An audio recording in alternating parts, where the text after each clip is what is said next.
So ngayon, ito yung example natin. So fraction. So number 1, what is 1/6 of 1/2?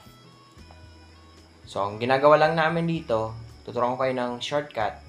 So 1 times 1, the answer is 1. And then, multiply natin yung denominator, 6 times 2, the answer is 12.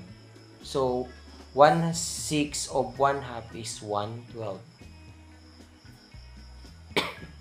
Next, what is 1/5 of 1/4? So, 1 times 1, the answer is 1. And then, 5 times 4, the answer is 20. So, the answer is 1/20.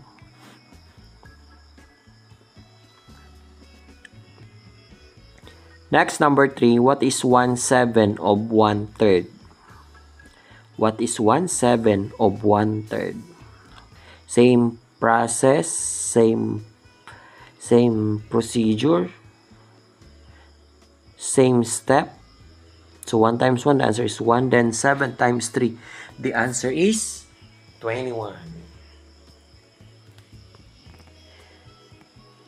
So the answer is 1/21.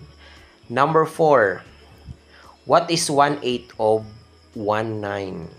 What is 1/8 of 19? So 1 times 1, the answer is 1. And then 8 times 9 is 72. Kaya dapat, unang-una, dapat memorize ng bata ang multiplication table. Kasi karamihan ngayon ang mga bata hindi alam ang multiplication table. Sa totoo lang. Okay po. So number 5, what is 1/9 of 1/3? So 1 times 1, the answer is 1. And then 9 times 3, of course, 27.